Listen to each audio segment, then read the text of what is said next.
This year, Thomas Hutton celebrates 80 years, 8 decades of building relationships, delivering solutions, and shaping communities across the Southeast. But milestones like this aren't only about longevity, they're about responsibility. This series, The Next 80, the 6th generation of leadership, is about how we prepare, how we lead, and how we build forward. So, this 80th year marks an important leadership chapter for Thomas Hutton. Jason Chambless is here with us today, and we also have Sam McCachern. So Jason stepped into the role of president at the beginning of 2026, and today we're talking about preparation, continuity, and what this moment represents. So before Jason stepped into being president, Sam, you were president and CEO. Today, you are now CEO, and Jason is in for our president. So, Jason, when you joined TNH in 2003, what made you believe that this was a place that you could build your career? I would say right off the bat, the people I spoke with, and the first two people I spoke with were Sam and Ralph Forbes, and I just liked them. I just liked them as people. I had heard about the reputation of Thomas and Hutton and kind of knew that they were established in the region. Needless to say, I knew nothing about where we'd go in 23 years later, but at that time I just felt good about the people I was working with and felt good about what they're telling me and the story they told me about the company, and so I knew right away this is a place I wanted to be. So did you already know Sam?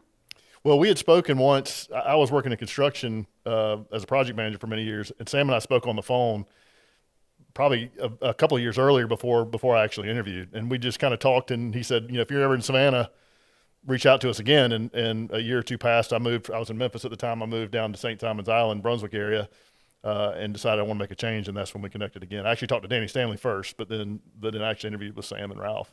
Wow. And now look. So Sam, when did you first see leadership potential in Jason? I guess that was a couple of years before he actually started to work. Sounds like, based on that story. Jason came to us from a contracting background, and he has a calmness and a steadiness about him that generates confidence. And so those are just qualities that Jason has. So that was something that was seen very early on. And so Jason, what sort of leadership lesson from Sam will shape how you lead? How long do we have? I've learned so much from Sam, but I would say that the biggest thing to me is how much Sam cares about all the people in the organization and how he takes time to mentor and have conversations with and coach. I mean, there's always time for him to wish happy birthday or ask about something you're involved with. I mean, Sam is very much a people first leader, and so that's something that I know that is a non-negotiable as far as leadership skills that I'll put in place. So one of the funniest things that I always hear is when we, go and visit other offices, because, we're all sitting here in the Savannah location, but it's funny because I think because people know you in Savannah, there's just more, there's this comfort, the familiarity, so that when you go to other offices, it's oh no, Sam's here. And it's always whenever I hear that, I'm always yo, he is just a human being, just like you. I'm and so how do you go about in, knowing that that these folks feel this way? How do you go about in going to these offices? And then that's, how are you going to learn that too, So talk about that. Well, there's a little bit of a lesson learned there, so I'll pass along. As things come up during the year, I remind myself, okay, I need to make sure I tell Jason that. So Jason, I'm going to give you one of those as part of this conversation. There was a time when I would arrive, and I won't name locations, and then people would be all upset, kind of what, why is he here? What's going to happen? It must be bad. So I had to get in the point of, I would send an email to all the employees at that location. I'm going to be in the office that day just working or whatever, or I've got a meeting. So and I do make sure, just if if I've got to be somewhere and I know I'm going to land in one of our offices, even if my meeting doesn't even have something to do with someone at that location, I'll say, hey, I'm going to be there, just to take the mystery out of it, because there is that CEO thing that people will draw assumptions on. So it's one of those deals where if you allow a void to exist, people are going to put something usually bad into it. So go ahead and don't allow the void and just fill it. So, like, Jason, now that you're stepping into this role, I'm sure it will be the same thing, right? Going to other offices and folks like, oh, why is he here today? Or so, like, how do you approach that?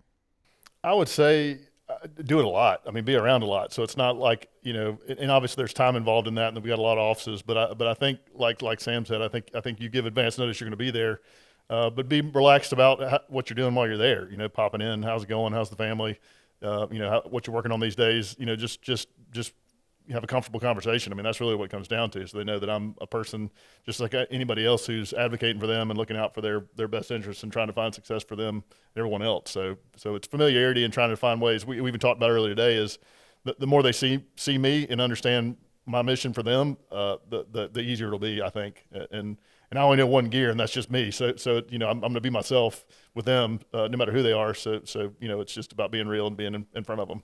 And when you go to the office, I try to make it a point, Jason does it too, is you go around and say hello to everybody just to take some of the mystery out of it, because in a lot of cases it's really the not knowing that creates that anxiety or that tension.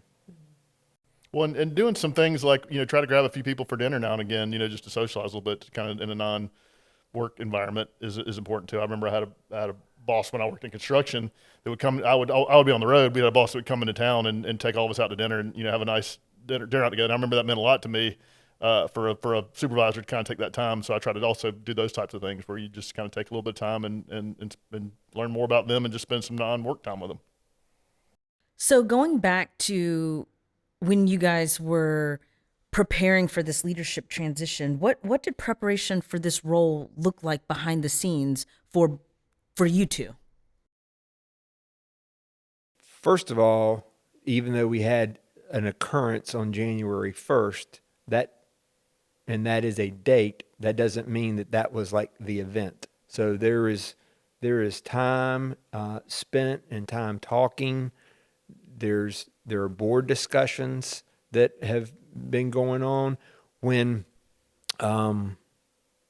Mitchell Bohannon decided that he was ready to do something different, we went through a process, and we did some personality profiles and just like where are your strengths and things like that.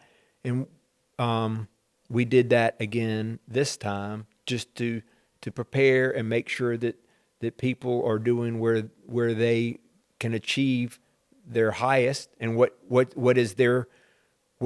are their interests, not just what's company need, but what are their interests. And because when you're doing something that you love and you enjoy, you do it well, and that's what you really want for everybody. So it was going on for a couple of years just to prepare for that, and we did a very similar process back to when I became president. And so I think that's something we can continue in the future. Well, it's. I would say my experience might be unique amongst the leadership group, just because of the relationship that Sam and I have had since I've been at Thomas Hutton.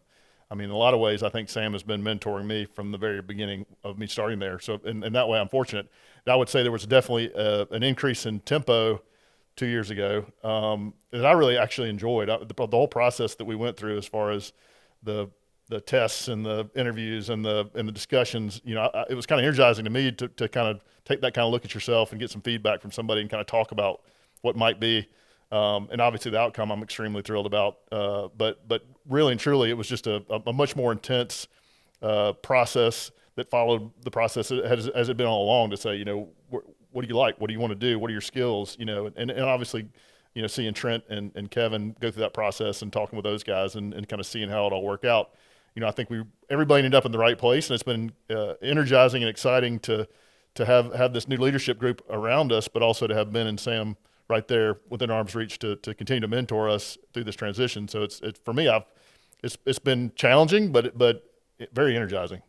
Jason, Trent, and Kevin all started doing something a little bit, well, not all of a sudden, but they were doing things different than they had done before when they became vice presidents. Mm-hmm. So now they have a broader geography that introduces more people, more locations, more travel, and frankly, with more people, there's more clients, there's more issues. So that it broadens their perspective. They're seeing a larger part of the company, and then once you get somewhat used to that, then you add on to it. Well, when the press release went out, I got several calls just basically saying how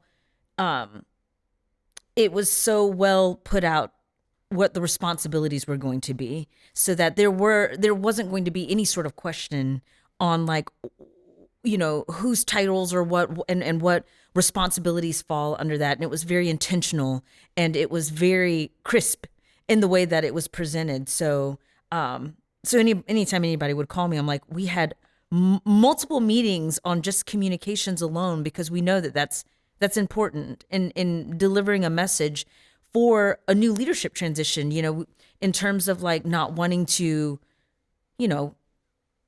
cause or make anybody feel fear of a new leadership. So when we talk about discussing internal communications and things like that, we have all those meetings to really break down a simple message, right? That we think is simple, but we have to make sure it is simple. So let's talk about that whole side of internal communications and things like that. So even before I was even pulled into the room to even help put together a press release and things like that, what were the conversations like in terms of making sure, our folks feel that everything will be the same, right? Everything is still steady, business as usual. So for our organization, I think the first part to keep in mind is we have a board of directors, and that a prime responsibility of a board is succession planning. What happens when the president or CEO is not there, or not going to be there? What is that plan? And that can be a transition, but I mean, frankly, you got to have a backup plan too, because things can happen. And so the board was discussing that, and the board has a key topic every quarter, and one of those quarters, so every year, there is the topic of succession. So that's good. Even though we're working through this transition right now, there's going to be a discussion later on in this year about succession, because that's part of what you need to do. So you're having that all the time, because it is bigger than a person. It is an organization now with families and clients and vendors that depend on Thomas and Hutton. So there's a lot of people involved. So you don't just have it. It's not relying on one person. And a lot of smaller businesses rely on that one person. But Thomas and Hutton has gotten to the size and the scale where that is not the case. So you have to be intentional about the transition and the communication. A friend told me that he had commented, and he'll know who he was, but I'm not going to name him. But he made the comment about another organization that they need to do transition like Thomas and Hutton does. So to your point, the message was appreciated in the broader community, not just within the company. Yeah, I would say when you think of an engineering firm, the average layperson would say, well, it's just drawings and specs. I mean, that's their product, but that's just how you record what the conversations are, right? I mean, the product for us is our people and our consultants and our engineers and all the people we work with. So relationships, internal and external, of the firm are essential. So, and we've been doing this for 80 years this year. So there's generational relationships and all these legacy relationships that exist. And even in regions where we're growing, these are relationships we're establishing. And so when you have those depth relationships, and that's really part of the value you provide, I mean, you have to be very careful in explaining who these people are. Like in Savannah, a lot of us are known quantity if we've been here, but in Nashville or Durham or Beaufort, they may not know. So, but even then, explaining that, all three of us that ascended these leadership roles have 20 plus years with Thomas Hutton and know the Thomas Hutton way, and explaining those types of things and who they came up with and what they did and all those things to explain that, this is, we're going to keep growing and expanding and innovating, but the core of us, the essential part of us is still there. And that's really what people want to hear. And then it's not something we just capriciously did. It's something that we've been working on for a long, long time and are very intentional about. And so, and we're also engineers, so we're going to do things in a very orderly fashion and very organized and specific. So that's kind of our nature too. So that's been honestly fun too, is making sure we're telling the story in the right way, because a lot of times it just, you want to make sure you're giving the full depth and breadth of the story when things like this happen. So, Jason, what responsibility feels biggest for you stepping into this role? Probably the same thing that gives me most energy, right? For as my career has advanced, you go from the responsibility of one task to one project to one team to one department to one, it keeps on growing. In this role, to have basically responsibility for all aspects of the organization at some level is kind of awesome. And to be able to interact with those teams and think about what they do and how I can support them, that's exciting. But at the same time, it's kind of like there's a lot of learning I have to do, because I've been exposed to what I've been exposed to so far. So I recognize there's going to be time needed for me to get out and get to know folks. But that's an awesome thing to have 560 some odd people that you're involved with making successful, to make us successful as a group. So that's fun, but kind of shocking Daunting. at sometimes. Yeah. Yeah, daunting at sometimes. And so, Sam, how does your role evolve now to support Jason? So during this time, my job is just to continue to coach Jason and help him. I'm a sounding board, and there will be times when he's working on something or doing something, and I'll pass along observations. Part of what happens is I've got to be intentional about telling those stories. So there's a lot of background or things that I have done over the last few years. I got to make sure, oh yeah, Jason, remember this part. I mean, Kevin and I had a discussion this morning about that, and with his role as Chief Growth Officer, that's a new role at Thomas and Hutton. But there's some things that I've got to pass along to him that you don't really think about, or you don't put it on an agenda or a meeting thing. It just they come up. So you got to make sure that you have the time. So that's what this time allows for. While Ben and I are still here, that allows for that transfer of knowledge. And we had last year, I think, as one of our corporate goals, was to make sure that we were being intentional about the transfer of knowledge. That was about some other people then, but it certainly applies now too. Yep. And I speaking for myself, I value that feedback. I crave that.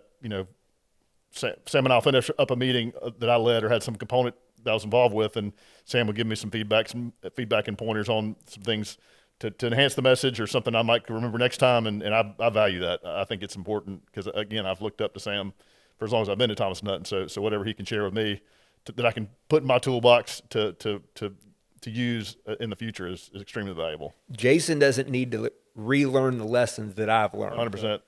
Jason needs to learn his own lessons for a bigger organization with a broader footprint and more people and all that, which there's going to be lessons to learn as part of that, but don't relearn. I need to make sure I hand off my lessons to him so that he's going to the next level. Engineers like a good go-by that you can start with. Yeah. And I think it kind of speaks to our culture too, right? For sure. It's the whole, it's caring, right? We all want to see each other succeed in our roles and being able to provide that wisdom. I'm not calling you old Sam, but it's already happened today. That's okay. But providing that wisdom to watch others succeed. And in this case, it's Jason. Yes. So, So for employees watching, what should feel steady? I, I think, well, first of all, there's security in your job. We're in a great place, and we are surrounded by really great people. I'm looking forward to watching what Jason and Trent and Kevin are going to do. The values of Thomas and Hutton, I don't believe have changed. We celebrate those a lot. Remembering our founders, we have Founders Day. So when you go back to those things, we care about each other. That hadn't changed. It's interesting that when people join Thomas and Hutton from other places, there'll be comments like, I wish I'd gotten here sooner, or this place is not like other engineering companies. And I don't think that changes. I don't I think that with the leadership of Jason and Trent and Kevin, they get it, they understand that, and I don't see that changing. And we do. I think what I'd like folks to understand and appreciate is how much time we spend thinking about the future and all aspects of what that means, right? So it's about figuring out what's next for Thomas and Hutton to help us provide opportunity for the company, for each individual in our company, but also to preserve the things that are sacred for us. And those things may change from year to year, but there's certain things that are sacrosanct for us that we protect. And, the one company, the looking out for each other, the sharing of information, the rising and falling together. I mean, there's all these things we could sit and list that are essential, but, how does AI affect that? How do new regions affect that? How do all these other new types of work that we're doing play into that? So we spend a lot of times and are very intentional about how we create opportunity for our firm, for our shareholders, for our employees, so we can sustain this and go at least another 80 years from here. And I think I want people to appreciate, if they don't know that already, how much time we spend working on that. And I hear the word opportunity all the time from our leadership, from you guys. I hear that word constantly. So what opportunity does this moment create for emerging leaders? So growth creates opportunity. You've probably heard that before. And as people move up, that creates the job. Somebody has to do the job they were doing. So that creates that opportunity. So people that aspire to that, they should be preparing themselves, because as the company grows and there's new regions like Jason just mentioned, there's going to be opportunity there too, because everybody doesn't do work the way that we do, which I'll go back to what doesn't change. Thomas and Hutton is a high performing company, and I don't see that changing. That is important to our culture, and that is important to how we treat our people. The other thing I don't think we understand when we're on the inside is that gets seen by our industry too. So we are very much recognized as a top performer in this industry, and that in itself creates opportunity. Back to your question, because there can be growth there. Yeah, I would say opportunity, again, because of how we structure ourselves. We have a large ownership group within our firm, 58 shareholders now, large number of shareholders, about 10% of our company. So we have a interesting mix of entrepreneurial folks and collaborative folks. And to me, that kind of culture permeates our entire organization. So at every level, there's an opportunity for you to be entrepreneurial in the role you fulfill, right? So there's the primary mission, which is providing a nice set of plans and an excellent design, but it's also looking out for other ways we can provide assistance and success for our clients that they will in turn come back to us to do their work. So in every corner of the company, there's some opportunity for us to provide high level service to our clients, which creates an opportunity for the person that's providing that service to the client. So, like I said, opportunity at all levels, and especially too, when you think about our industry, and the number of engineers we're going to need to support the infrastructure of our growing country, there's not a lot of us, right? So the other part is being more efficient, recruiting people to our industry, all those things to help our company grow, get the best people, make sure our clients are happy. And if we do that, then this, like Sam said, we'll always be a high performing firm. There's opportunity to make sure a seventh grader knows what an engineer does. 100%, which we do. I mean, that's another thing that Yeah. I don't know gets spoken about often, but it's something we very much believe in is showing the opportunity to students who may not know what an engineer even does. You know, they think of a train engineer, but they don't realize that when they get up, brush their teeth, and drive on the road and cross the bridge, that civil engineers had, very strategic, important parts of that infrastructure in their wheelhouse. So knowing what that means and the opportunity that exists there is important for us as well. Well, good. We'll end on this last question for both of you. What excites you most about this next decade?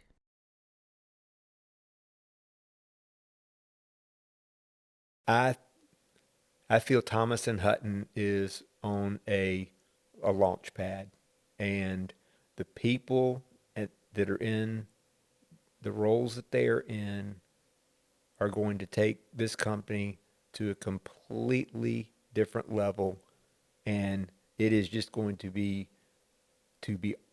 fun to watch it. And Jason, I'll just, for all of you, enjoy the ride too, because it'll be fun. Yeah, I mean, I obviously know a lot of people at Thomas and Hutton, and I'm meeting others that I may not know as well, or get to know them better. But what's exciting to me is just from top to bottom the number of people in our organization who are just good people, who are really, really smart and really, really creative and ambitious, and want to take care of their clients and want to be a part of something bigger than them. And you look at all those people that are working together and collaborating, and you think to yourself, literally the sky's the limit for all these people. So to be, to play an important part of creating success for those folks with those folks, right? Because it's obviously my job is really to set things up for them and get out of the way, honestly, as much as I can. And a lot of times they're setting things up for themselves. So it's really kind of keeping the orchestra playing the same song, really, because they're all just such amazing people. And you think about what can be accomplished in 10 years with the people that I get to talk to and work with every day. It's just really, really thrilling to be a part of that. The one thing in addition to that, so 80 years, I've been around for half of those, and because this is the only place that I've worked. And on Jason's comment about the people, that is what is so exciting about this company and this industry. We get to work with a highly intelligent workforce, and not everybody gets to do that. So I am in a CEO group, and it's intentionally a bunch of different businesses and different industries. But to hear some of the things that they have to deal with their workforce, and we just don't, because we have such a highly intelligent and motivated workforce, we don't have those issues. And that in itself can make it fun to go to work. Well, I appreciate talking to both of you today on this, and I appreciate our culture just because you mentioned we're a high-performing organization, and because we're a high-performing organization, we do get the leeway and the ability to have fun as well. I think I get a lot of comments all the time in terms of like, how did you get Sam to ride the mechanical bull for Office Olympics or things like that? Or how did you get Jason to dress up like an Oompa Loompa? And it's like, I don't have to get them to do anything. This is our culture. This is who we are. We believe in working hard. We believe in playing hard. And I think that's been so much fun to watch in terms of, somebody going, I wonder if they'd go for this. And it's always yes, with no hesitation. So that's been so much fun. Well, I'll to tack on to what you're saying there, Cecilia, I'd argue it's essential to have some fun, because for those who work in engineering and development, construction, and all those things, it can be stressful at times. And so, and things get serious fast sometimes. So I think it's important for us as an organization, as individuals, to understand that we should have some fun together, because that'll kind of lash us together a little more closely. So when the tough things happen, we can trust each other, and we know we've got the mental and emotional capacity to work together to get through that. So I think it's important for us to laugh sometimes and to have fun together amidst the work, so to kind of create that bond that's unbreakable when you need it. So I think it's essential. And that's been around for a long time, because I can remember Danny Stanley telling me you spend more time with these people than you probably do your family. When you if you're at work for 8 or 9 hours and then you sleep 7 or 8 hours, you're with the people you're working with a lot. Definitely. And so you need to enjoy it, and you need to enjoy who you're with. I remember him saying that at our company-wide meetings. Well, do y'all have any last things you want to talk about that I didn't bring up that you want to get a point across or anything like that? I think I would just say I will express my appreciation to Sam and to Ben and the board as well, for the way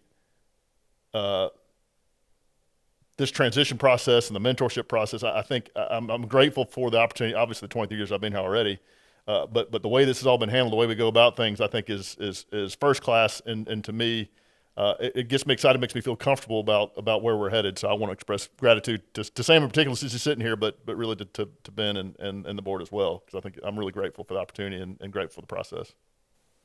Thank you for that. What I will add is that I'd like for everyone at Thomas and Hutton to support Jason and Trent and Kevin in their new roles. It's going to be a little bit different, and that's okay. We're all different, so we go through that, but it's going to be good. So just support them. Styles are different, and that's okay. Well, good. Well, I appreciate y'all being here with us today. Leadership evolves, but the standard remains, and the focus is firmly on the next 80.